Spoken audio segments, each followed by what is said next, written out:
नमस्कार। आप देख रहे हैं संतोष पाठक ऑफिशियल और इस पर सभी दर्शकों का स्वागत है, अभिनंदन है। हमारे साथ हैं इस समय संतोष पाठक जी, उनका भी स्वागत और अभिनंदन। बहुत बहुत नमस्कार शिव जी और संतोष पाठक ऑफिशियल यूट्यूब प्लेटफॉर्म देखने वाले तमाम दर्शकों से अपील आग्रह अगले कुछ मिनट तक बने रहिएगा। भारतीय लोकतंत्र की नरेंद्र मोदी की सांसदी पर किस तरह से बड़ा खतरा मंडरा रहा है, उसको लेकर बड़ी खबर लेकर हम आपके सामने आए हैं, जिसमें हम खबर भी बताएंगे और शिव जी और मैं हम दोनों मिलकर उसके पीछे के पहलुओं से भी असली लेकिन कड़वे सच से अवगत भी कराएंगे आपको। जी शिव जी। बड़ी तेजी से खबर चली जब सुबह राहुल गांधी ने कहा कि मेरे पास सबूत हैं और प्रधानमंत्री जी की संसद सदस्यता खतरे में है।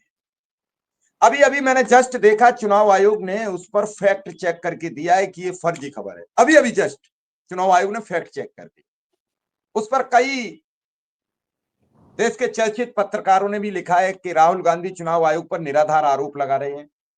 आरोप हैं तो चुनाव आयोग जाते क्यों नहीं, चुनाव आयोग के समक्ष वो सबूत प्रस्तुत करते क्यों नहीं। लेकिन मैं उन पत्रकारों से भी मेरा एक सवाल है, अगर आरोप निराधार हैं तो चुनाव आयोग राहुल गांधी के खिलाफ एफआईआर क्यों नहीं कराता? आरोप निराधार हैं तो राहुल गांधी की सदस्यता बर्खास्त क्यों नहीं करता? चुनाव आयोग तो संवैधानिक संस्था है। संवैधानिक संस्था पर कोई भी नेता, कोई भी कैसे आरोप प्रत्यारोप रोज लगातार लगा रहा है कि आप चोरी कर रहे हो, आप फला काम डाका डाल रहे हो, हम एटम बम फोड़ देंगे, हम घर से घसीट लाएंगे।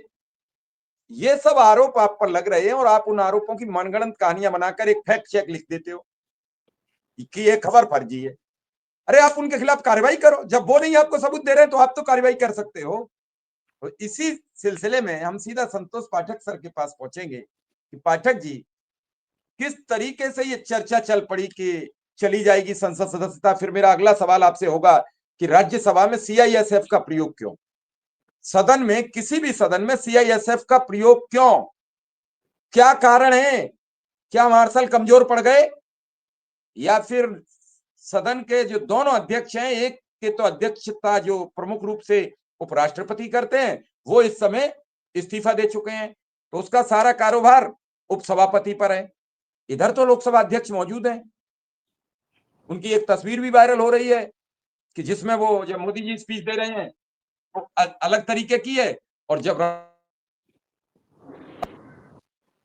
संतोष सर क्या खबर है, अर्जेंट जल्दी बता दीजिए। देखिए, बड़ी दिलचस्प चीज़ है। आपने जो चुनाव आयोग का ज़िक्र किया, चुनाव आयोग क्या करता है ज़रा मैं आपको बता दूँ। उससे पहले नई पीढ़ी को बता देता हूँ कि किंग मेकर बाल ठाकरे, उन पर 6 साल के लिए वोट मतदान नहीं करने का प्रतिबंध चुनाव आयोग ने लगाया था। क्यों लगाया था? क्योंकि उन्होंने तीखे भाषण दिए थे जिससे समाज में सांप्रदायिक सौहार्द की स्थिति बिगड़ी थी। बाल ठाकरे साहब के खिलाफ 6 साल, जबकि मुंबई की सड़कों पे तूती बोलती थी, महाराष्ट्र में तूती बोलती थी।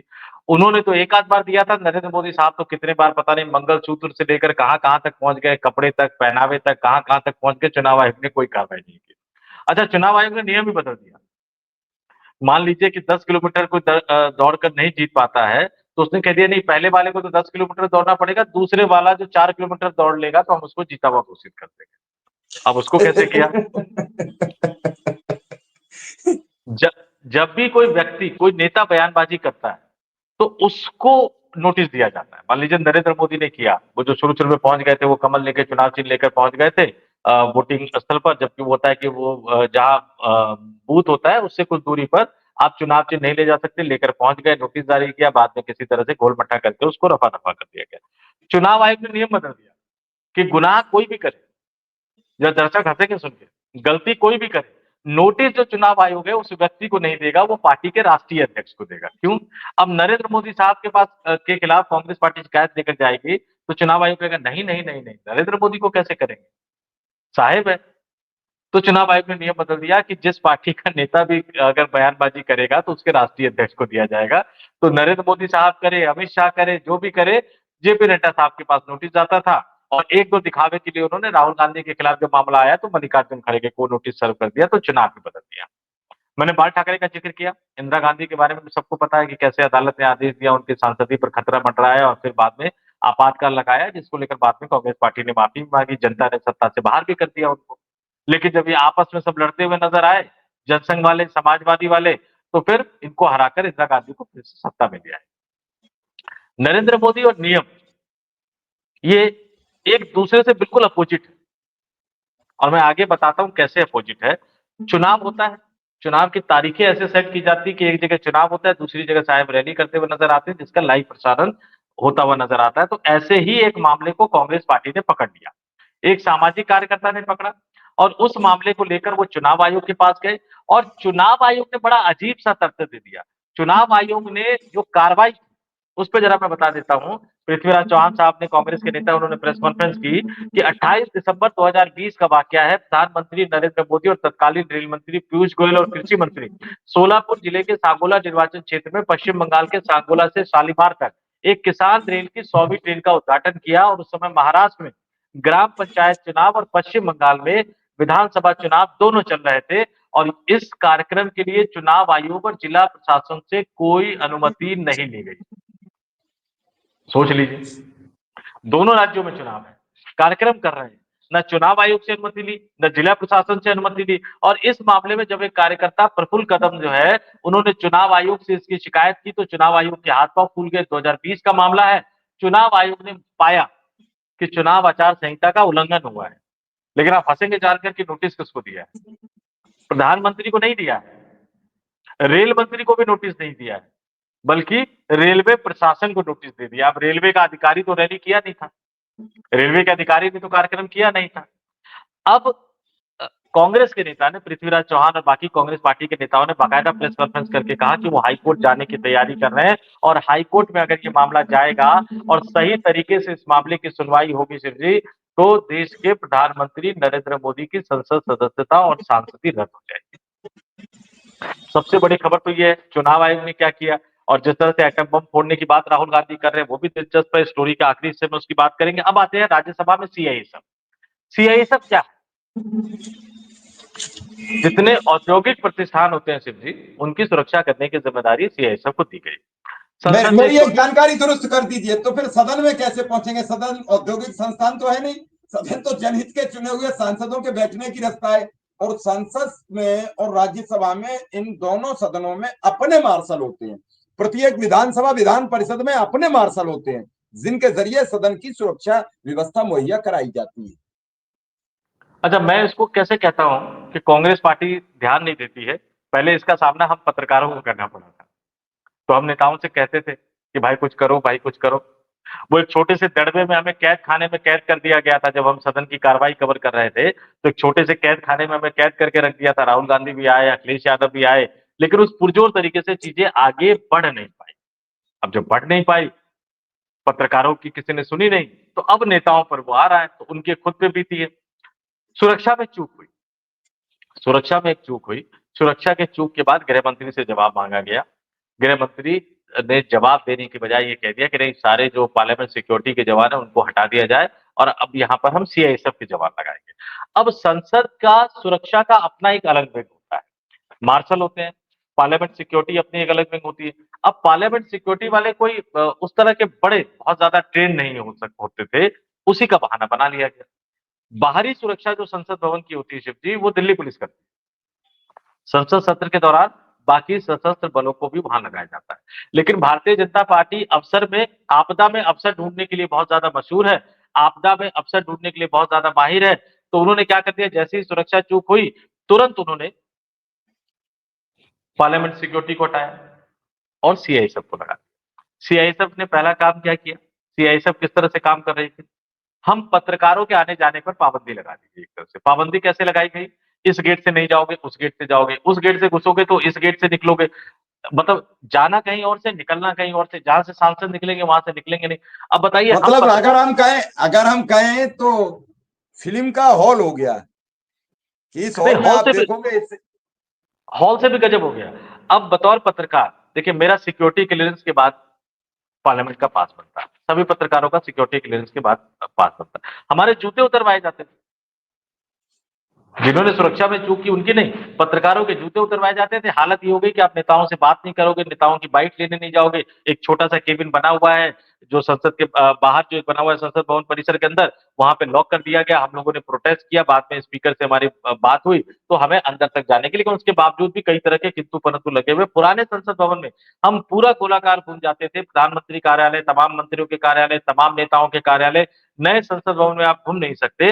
और रूल क्या कहता है जरा मैं भी बता दूं संसद भवन का कि आज हुआ क्या। मल्लिकार्जुन खड़गे ने चिट्ठी लिख दी राज्यसभा के उपसभापति हरिवंश साहब को। अब हरिवंश साहब की दिक्कत कुछ और है। उनकी दिक्कत समझिए, धनखड़ साहब ऐसा स्टैंडर्ड तय करके चले गए हैं ना, मैं उस शब्द का इस्तेमाल नहीं करना चाहता लेकिन मैं कहता हूं चापलूसी और चमचागिरी। उस स्टैंडर्ड को मैच करना बड़ा टफ काम है। हरिवंश जी पत्रकार रहे हुए, हमारी बिरादरी के रहे हुए हैं। अब उनको लगता है कि उपराष्ट्रपति बनने का एक मौका हाथ में आया है तो मुझे अपने आप को धनखड़ से ज्यादा वफादार साबित करना होगा। मार्शल सदन की कार्रवाई के दौरान भी जब जरूरत होती है तब बुलाए जाते हैं। वहां सहयोगी स्टाफ होते हैं।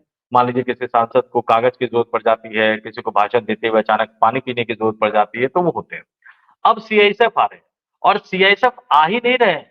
सीआईएसएफ जो है बाकायदा डिस्टर्ब कर रहे हैं इसकी कार्रवाई को। और यहां सवाल उठ रहा है कि क्या सांसदों को डराने के लिए सीआईएसएफ को लगाया गया है। अब इसको समझाने के लिए मैं राज्यसभा में जो विपक्षी नेता मल्लिकार्जुन खड़गे उन्होंने क्या लिखा हरिवंश साहब, मैं राज्यसभा में विपक्षी दलों की ओर से आपको लिख रहा हूं, हम इस बात से हैरान और स्तब्ध हैं कि किस तरह से सीआईएसएफ कर्मियों को सदन के वेल में आने के लिए मजबूर किया जाता है जब सदस्य विरोध के अपने लोकतांत्रिक अधिकार का प्रयोग कर रहे होते हैं। हमने इसे कल भी देखा और आज भी देखा, क्या हमारी संसद को इस स्तर तक गिरा दिया गया है। यह अत्यंत आपत्तिजनक है और हम इसकी निंदा करते हैं। हम उम्मीद करते हैं कि भविष्य में सीआईएसएफ के जवान सदन में तब नहीं आएंगे जब सदस्य सार्वजनिक हित के महत्वपूर्ण मुद्दे उठाएंगे। और वो सीधे सीधे कह रहे हैं। और कांग्रेस सांसद और राज्यसभा में जो उपनेता है प्रमोद तिवारी, उन्होंने कहा कि अर्धसैनिक बलों को सदन के बेल में तैनात किया गया, बेल में तैनात किया गया है। जो विपक्षी सांसदों को रोकने की कोशिश है तो क्या करना चाहते हैं। एक मंत्री साहब कह रहे हैं कि नहीं, सांसद अगर कोई आपत्तिजनक व्यवहार करेंगे तो उनको रोकने के लिए तो क्या सांसदों को पीटेंगे क्या लोकसभा राज्यसभा के अंदर, जैसे सड़कों पर पीटते हैं छात्रों को, सड़कों पर पीटते हैं अध्यापकों को, युवाओं को नौकरी मांगने के लिए जाते हैं, आपसे मांग करने जाते हैं कि परीक्षा में जो घपले घोटाले हो रहे हैं उसको ठीक कीजिए तो आप लाठियां बरसाते हैं, गिरफ्तार करते हैं। एक ढंग से कायदे से ना आप दाखिले की परीक्षा करवा पा रहे हैं और ना आप नौकरी की परीक्षा करवा पा रहे हैं, विश्व गुरु बनने चले। अब सदन के अंदर मार्शल की बजाय आपने सीआईएसएफ लगा दिया, सांसदों को डराने की कोशिश की जा रही है। और बड़ी दिलचस्प, मैं अपने तमाम दर्शकों से कहूंगा कि इतना हंगामा होता है, पहले के फुटेज भी आप उठा के देख लीजिएगा, बहुत रेयर, यानी 10,000 में से एक दिन ऐसा वाक्य आया होगा जब मार्शल आपको सीसीटीवी कैमरे के फुटेज में, संसद टीवी के फुटेज पर दिखे हो। आमतौर पर मार्शल भी फुटेज में नहीं दिखते हैं, लेकिन सीआईएसएफ यहाँ दिख रहे हैं। दिख रहे हैं कि दिखाए जा रहे हैं मनोवैज्ञानिक दबाव डालने के लिए, मेंटल प्रेशर डालने के लिए। ज्यादातर सांसद तो बिल्कुल अड़े रहते हैं, टिके रहते हैं, लेकिन बहुत सारे सांसद नए होते हैं, कई तरह की चिंताएं होती है, डर तो सबको लगता है, डर तो सबको लगता है। तो क्या हमारे आप यहाँ तो खाकी सीआईएसएफ से के सब जरिए, डरते हैं। हमारे यहाँ तो खाकी से सब डरते हैं। सब डरते हैं, तो क्या सीआईएसएफ के जरिए विपक्षी सांसदों को डराने की कोशिश की जा रही है। और पता नहीं आज ये बड़ा अजीब सी बात लग रही होगी, लेकिन मुझे डर लग रहा है कि क्या हम सदन के अंदर उस तरह का दृश्य देखेंगे जहां सांसदों के साथ मार पिटाई की जा रही है। और जिस तरह के हालात है, मल्लिकार्जुन खड़गे ने जिस तरह की चिट्ठी लिखी है, उससे तो कम से कम यही लग रहा है शिव जी कि राज्यसभा में सीआईएसएफ का कब्जा हो जाए। हम थंब नहीं लिख सकते वो, क्योंकि यूट्यूब की कम्युनिटी गाइडलाइन आ जाएगी। समस्या तो हजार है, हर तरीके से प्रताड़ित किया जा रहा है, लेकिन वाकई वैसे ही हालात हो गए कि राज्यसभा में सीआईएसएफ का कब्जा। अब तो बिरला साहब सोचेंगे कि अरे हरिवंश जी तो आगे निकल गए, अब मैं सीआईएसएफ को नहीं लाया तो पता लगा कि मेरी इमेज नहीं बनेगी, फिर प्रधानमंत्री कहेंगे यार तुम ढंग से काम नहीं कर रहे हो। एक राजस्थान से आने वाले व्यक्ति को वैसे ही इस्तीफा देने को मजबूर कर दिया उन्होंने। तो अब तो पैमाना सेट करते हुए जा रहे हैं। हाँ, दुख इस बात का है कि धनखड़ साहब से, ओम बिरला साहब से नहीं, हरिवंश जी को लेकर थोड़ा सा दुख है, क्योंकि वो पत्रकार बिरादरी से रहे वो, और एक पत्रकार अगर इस तरह से करे तो मुझे थोड़ा सा अजीब लगता है व्यक्तिगत तौर पर। बिल्कुल आपने ठीक कहा। और चूंकि अब धनखड़ साहब और बिरला जी दोनों राजस्थान से थे, एक पूर्वी राजस्थान पश्चिमी राजस्थान से थे, तो एक मतलब उत्तरी राजस्थान माना जाता है कोटा में, और एक मध्य राजस्थान से थे। लेकिन दोनों राजस्थान से थे, दोनों सदनों पर कब्जा था। एक घर चले गए, दूसरा अपना घर बचाने की फिराक में होंगे कि उन्होंने सीआईए से बुलाई है तो हम दिल्ली पुलिस बुला लेते हैं जो सीधे सीधे गृह मंत्री के टच में रहती है। अब देखना है कौन से सदन, कौन सी पुलिस चलाएगी, कौन से नेता चलाएंगे। जब 10-10 साल पहले और 10-10 जो कभी बीजेपी के राष्ट्रीय अध्यक्ष नहीं रहे, उनके नाम में उन्हें घसीटा जाएगा, जो इस दुनिया में अब नेता नहीं है उन्हें भी घसीटा जा रहा है। पहले जवाहरलाल नेहरू से काम चल जाता था, अब तो श्याम प्रसाद मुखर्जी जी को भी लाया जा रहा है, सरदार वल्लभ भाई पटेल जी को भी लाया जा रहा है, जिन्हें हम आइकॉन मानते हैं, मिसाल देते हैं।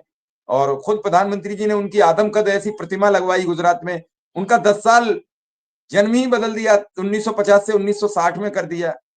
उसके हाँ बाद भी कहा उनके वो घूम रहे थे, उनका निधन ही 1950 में, 60 में भी घुमा रहे थे। तो मोदी है तो मुमकिन है, बार बार कहा जाता है, और इसमें हम जैसे आप जैसे पत्रकारों को हैरत होने की जरूरत नहीं है। जब वो कबीरदास और गुरु गोविंद जी को इकट्ठा बिठा सकते हैं, तो जिनमें 400 वर्ष का अंतर हो, यहाँ तो 10 साल से ही निपट गए। सोचने की आवश्यकता नहीं है, केवल अपने दिमाग को सुरक्षित रखिए, सोचने की शक्ति को प्रबल कीजिए। अगर हो सके तो 2-2 बादाम लीजिए, अगर आपकी स्थितियां ठीक है तो अखरोट लीजिए, नहीं है तो मूंगफली लीजिए, क्योंकि अखरोट लायक आपके पास पैसे बचे नहीं है। और मैं इस कंडीशन में हूं नहीं कि अखरोट आपके घर भिजवा सकूं, तो फिर मूंगफली से काम चलाइए। दूध पीने की स्थिति में आप हो नहीं, क्योंकि बताया जाता है दूध में जो मांस है वो पाया जाता है, उसकी कुछ मात्रा आती है। तो ऐसे में फिर अगर वो वसायुक्त अगर दूध पिएंगे तो फिर हिंदुत्व खतरे में आएगा। कई चीजें बड़ी विडंबना है, और इसको लेकर कल अखिलेश यादव ने एक बड़ा ट्वीट भी कर दिया, जो संघर्ष बनेगा आगे चल के। मैं ये समझ रहा हूं कि इस समय देश को एक अच्छे शिक्षक की जरूरत है। कल तक अमेरिका आंख दिखा रहा था, आज पहली बार यूके ने आंखें दिखा दी, और बड़ी गंभीर दिखाई है, अभी दिखाई है, जस्ट 2 मिनट हुए हैं। और हमारे पत्रकार सवाल कर रहे हैं कि चुनाव आयोग को राहुल गांधी जाते क्यों नहीं। अरे चुनाव आयोग से क्यों नहीं पूछते कि तुम बार बार, आप पर आरोप लग रहा है, आप संवैधानिक संस्थान है और आपके हाथ में तो सब कुछ है, अरे बर्खास्त कर दो राहुल गांधी को, जो बार बार गपचप गपचप गपचप करते हैं, खुद जवाबदेही तय करेंगे। अभी अभी यूके ने बड़ा आरोप लगा दिया है, इस आरोप से कैसे निपटोगे। अभी तक तो ट्रंप घेर रहे थे, अब यूके भी घेरेगा, यूएस भी घेरेगा, परसों रूस भी आप पर सवाल करेगा, ईरान और इराक, ये सब तो आपसे करते नजर आ रहे हैं। कहां जाएंगे हम।